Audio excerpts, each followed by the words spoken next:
आज हम आए हैं डॉक्टर एमएल बड़ौदिया साहब से विशेष चर्चा में कुछ क्वेश्चन थे, वो क्वेश्चन लेके आज जो माहौल बना हुआ है विद्यार्थियों में डर, भय, इंस्टीट्यूट किसी भी इंस्टीट्यूट को लेके या कंपटीशन एकेडमिक जो चल रहा है माहौल, उसको लेके डर बना हुआ है, उस पे चर्चा करने के लिए हम आए हैं डॉक्टर एमएल बड़ौदिया साहब से। मेरा सर एक क्वेश्चन है, आजकल जो ऐसा वातावरण बना हुआ है जी जी बच्चों को लेके, विद्यार्थियों को लेके, कोई भी कंपटीशन या एकेडमिक परीक्षा आती है, इसको लेके बच्चों में बहुत निराशा है। कहीं ना कहीं ऐसा लगता है कि बच्चे गलत दिशा की ओर जा रहे हैं। तो इसमें अपने को क्या ऐसा करें कि बच्चे मोटिवेट हो और अच्छा कर सकें, अपनी दिशा बदल सके, पॉजिटिव आ सके। बिल्कुल बिल्कुल। आपका एक बार तो डॉक्टर सियाराम जी का बहुत बहुत धन्यवाद कि आप एक ऐसा विषय लेकर आए हैं।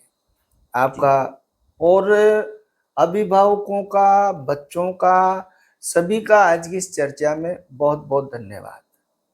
अब मैं आपसे ही जानना ही चाह रहा हूँ, जैसे आपका सवाल था जी कि भाई गलत दिशा की ओर बच्चे, तो इससे क्या तात्पर्य, आपका क्या कहना चाह रहे हैं, क्या कौन सी गलत दिशा की बात कर रहे हैं आप?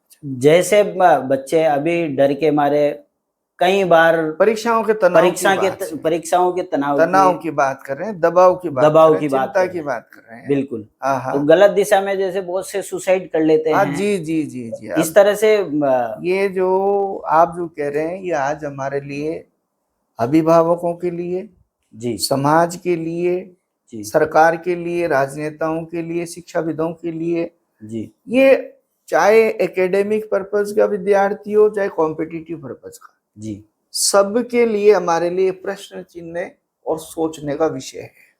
जी, एक बर्निंग प्रॉब्लम है। देखिए, सबसे पहली बात यदि हम करें, विद्यार्थियों में अपने करियर को लेके बढ़ता हुआ तनाव, दबाव या चिंता, तो ये तो एक स्वाभाविक प्रक्रिया है भाई। जी, मैं तो जो मानता हूं, मेरे इतने दिनों के अनुभव से, विद्यार्थियों के बीच में पढ़ने पढ़ाने से और करियर को लेकर, तो वो ये आया कि चिंता होना स्वाभाविक है। जी, दबाव भी बढ़ता है एक इंटेलेक्चुअल व्यक्ति जब अपने करियर को गोल के लेके, तो स्वाभाविक है। पर ये यदि ओवर हो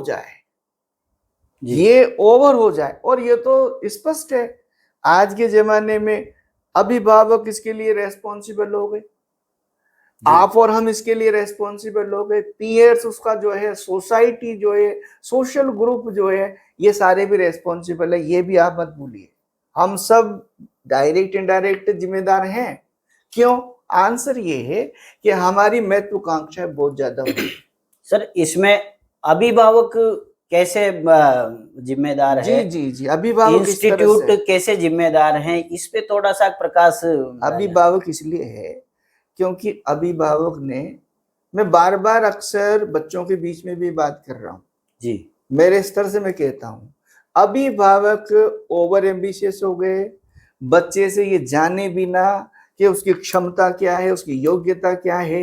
अभिभावक ने जो नहीं किया, जो नहीं कर पाया, वो बच्चे से करवाना चाह रहा है जी। जैसे फॉर एग्जाम्पल, मैं अपने से बात कर रहा हूँ जी, मैं IAS ऑफिसर नहीं बन पाया जी, नहीं बन सका। अब मैं मेरे बच्चे से चाहता हूं that he should be an IAS officer जी, ओके, होना चाहिए, लेकिन मुझे ये तो पूछना चाहिए कि मेरे बच्चे की क्षमता भी है, मेरे बच्चे की रुचि भी है, मेरे बच्चे की अभिरुचि भी है। तो माफ करना, मैं इस वजह से रेस्पॉन्सिबल मानता हूं पेरेंट्स को भी। अरे भाई, आप बच्चे की क्षमता योग्यता के अकॉर्डिंग उससे एक्सपेक्ट करिए। हमारा ओवर एम्बिशियस होने की वजह से, आप ही को ले लो, मेरे ख्याल से आप भी इसमें से हो सकते हैं, मैं भी इसमें से हो सकता हूँ। मेरे बच्चों को, अपने बच्चों को आप उदाहरण दे रहे हैं वर्मा जी का, वर्मा जी का बच्चा ये बना। अरे भाई, आप अपने बच्चे की बात कीजिए। तो मुझे प्रत्यक्ष अप्रत्यक्ष रूप से हम सब भी इसके जिम्मेदार हैं, मुझे ऐसा लगता है।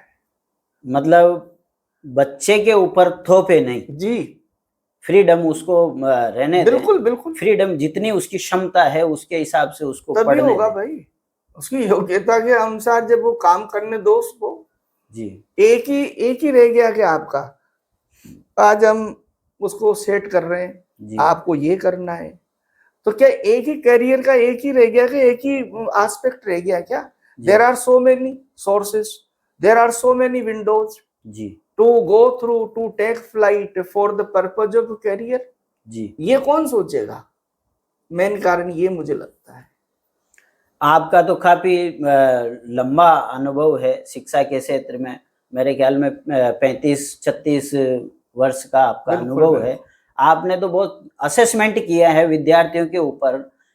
इस पूरा जो ये वातावरण बना हुआ है, इसमें क्या ऐसी नई पहल होनी चाहिए सरकार की, इंस्टीट्यूट की, पेरेंट्स की, कि ये माहौल बदले? भाई देखिए, इसमें यदि आप ये बात कर रहे हैं, सरकार की बात कर रहे हैं, इंस्टीट्यूशंस की बात कर रहे हैं, पेरेंट्स की बात कर रहे हैं, अभिभावक की बात कर रहे हैं, या सोशल एक्टिविस्ट की और हमारे सोसाइटी की बात कर रहे हैं, जी कोई नहीं चाहता, पेरेंट्स नहीं चाहेंगे कि उनके बच्चे का कोई अहित हो, उनका बच्चा कोई गलत डायरेक्शन में जाए।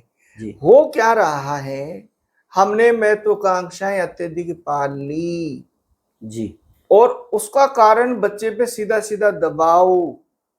अदरवाइज आप देखिए, शिक्षा नीतियों की हम बात कर लें, जी हमारे शिक्षा में इंस्टीट्यूशंस और हमारे सोशल और गवर्नमेंट की जिम्मेदारी की बात कर लें, जी पाठ्यक्रम हमारा है बच्चे को सेंटर्ड करके साइकोलॉजिकल ग्राउंड देते हुए बच्चे का पाठ्यक्रम सरकारें तैयार करा रही है। जी आपके एकेडमिक और competitive colleges, universities, schools level पर जी साइकोलॉजिकल ग्राउंड ये कि बच्चे को आप फ्री रहने दीजिए। Let learn your learner very freely through the free window, ये कंसेप्ट है। जी और यदि इसी कंसेप्ट के बिहाफ पर हम बच्चे को डील करते हैं तो मुझे ऐसा लगता है कि उस पर जो आज ये प्रेशर आ रहा है जी ये कम किया जा सकता है। हम उसको फ्रेंडली ट्रीट तो करना स्टार्ट करें। जी अब हम उसको फ्रेंडली तो ट्रीट करते नहीं है। एजुकेशन में एक मेरी टैग लाइन है जो मैं जनरली यूज करता हूँ, जी education is not bothering, teaching is not bothering, जी इट्स जस्ट जगलरिंग। जी That means on the psycho basis, friendly, we have to give environment। जी शायद कहीं न कहीं सी कमी हो रही है, तो इंस्टीट्यूशंस को, हमें पेरेंट्स को, गार्जियंस को, सबको इस साइड पे काम करना पड़ेगा। विद्यार्थी पहले भी सर पढ़ते थे। आज से ये लगभग 5 साल का ऐसा वातावरण बना है, शायद 5-6 साल में ही ऐसा वातावरण बना है कि सुसाइडल केसों की तरफ ज्यादा विद्यार्थी बढ़ रहे हैं और वो डिसीजन नहीं ले पा रहे तुरंत। तो इसके पीछे क्या किसका दबाव हो सीधी सकता है? बात है। मेरा अभी सप्लीमेंट्री, अभी आपके पहले क्वेश्चन में जवाब आया। जी over ambition is the main root to this side. जी over ambition, we are over ambitious. मतलब अपन को मिलके ही इन चीजों पे जो है काम करना पड़ेगा। अभिभावक हैं, इंस्टीट्यूट हैं, बिल्कुल। एकेडमिक हैं। आप देखिए, रिलीजियस बैकग्राउंड पे चले जाइए, कल्चरल बैकग्राउंड पे चले जाइए, दुनिया का कोई भी धर्म, कोई सा भी कल्चर ये नहीं मानता, हमेशा हर धर्म, हर कल्चर में suicide is forbidden, suicide is not regarded the good one. बिल्कुल बिल्कुल ठीक है। तो फिर इसका मतलब ये हुआ कि हमारे बैकग्राउंड से ही हम इन चीजों को अवॉइड करना चाह रहे हैं, हमारे कंसेप्ट में ही नहीं है। लेकिन ये तो आ रहा है कि आज के युग में ओवर एम्बिशन की वजह से मुझे लगता है इस तरह का हो रहा।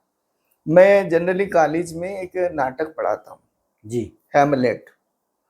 उसमें भी साइको बेस कहा गया। हैमलेट एक कैरेक्टर है वहां पर जी, हैमलेट नाटक का हैमलेट कैरेक्टर है जिसमें वो ओवर एम्बिशियस होने की वजह से वो क्या लास्ट में ऐसा uttered out just at last to be or not to be, जी मरूं कि जीऊं क्या करूं, ये कह के उठता है वो। और फिर लास्ट में जब वो सोचता है तो एक जवाब आता है कि मृत्यु के बाद हम कहाँ जाएंगे, वो शहर अनजाना है, वो दुनिया अनजानी है। हाँ तो और इसी वजह से हम फिर लास्ट में इस आइडिया को छोड़ देते हैं। मैं बच्चों को ये कहना चाह रहा हूं जी कि हमारे पास एक ही सेक्टर नहीं है, जी there are so many sectors. यदि आपसे एक सेक्टर में नहीं हो पा रहा, एक ब्रांच में नहीं हो पा रहा, एक गोल आपसे सूट नहीं हो पा रहा, शिफ्ट कर लीजिए, रास्ता चेंज कर सकते कर हैं। लीजिए। जी जी ओके, बिल्कुल आपको मैं एक केस स्टडी दूं, उस केस स्टडी के माध्यम से आप देखिए, एक दो स्टूडेंट है, जी आप डॉक्टरी जो है कि पढ़ाई की, वो दोनों एंट्रेंस होते हैं, जी लेकिन एक ऐसा फील करता है कि उससे नहीं होगा, नहीं होगा। वो टर्न होता है और वो ग्रेजुएशन में एडमिशन लेता है, और बिल्कुल। वहां जाने के बाद उसको लगता है, उसको ऐसा वातावरण मिलता है कि ग्रेजुएट होकर आईएएस का एग्जाम देकर आईएएस बना जा सकता है। बिल्कुल उसने किया, दिया, आईएएस बन के वो आईएएस कलेक्टर बैठ के बैठा।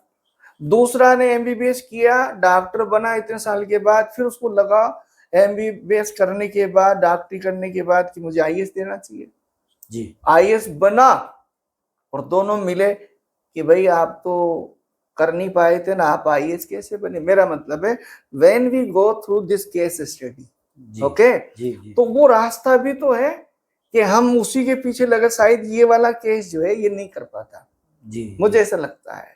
सो मेनी केसेस, जी हमें उसकी स्टडी करनी चाहिए, हमें शिफ्ट कर लेना चाहिए, नहीं हो रहा तो इसका समाधान नहीं हो सकता।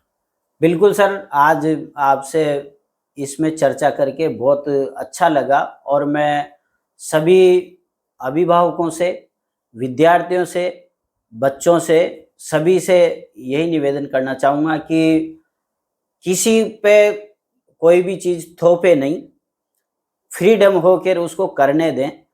विद्यार्थियों से भी ये अपेक्षा करूँगा कि वो अगर एक गोल में सक्सेस नहीं हो रहे तो रास्ता बदलकर दूसरा गोल अचीव करने की कोशिश करें। और अभिभावकों से भी ये निवेदन करूँगा कि वो इस माहौल में बच्चों के ऊपर दबाव न डालें, फ्रीडम होके उनको पढ़ने दें। बिल्कुल, आपकी जो बात है उसमें अभी थोड़े दिन पहले मेरे को एक बात बहुत बढ़िया लगी प्रधानमंत्री जी की। जी बच्चों से इंटरेक्शन के दौरान उन्होंने बोला, भाई आप फ्री रहिए, जी आपको चिंता नहीं करनी, जी आप अपना प्रबंधन कीजिए, अपनी योजना बनाइए। जी और उन्होंने कहा प्रेशर को प्रेशर कुकर की सीटी की तरह निकाल दीजिए। बिल्कुल बिल्कुल, मेरे बहुत ख्याल से कहने में इजी है, लेकिन ये साइकोलॉजिकल आपकी सीख है। सीख है। बिल्कुल फ्री रह के आप अपना गोल प्राप्त कर सकते हैं। मैं अंत में बच्चों से ये कहूंगा, पेरेंट्स से दबाव न रखें, बिल्कुल आपकी क्षमता नहीं है तो शिफ्ट करें। बहुत सारे सेक्टर से बहुत सारे चांसेस है लाइफ में, जी एक ही आपका ऐसा नहीं है। मुझे उम्मीद है जी कि बच्चे मेरी बात तक पहुंच पाएंगे, बिल्कुल और आपका भी बहुत बहुत धन्यवाद। बिल्कुल सर, बिल्कुल धन्यवाद।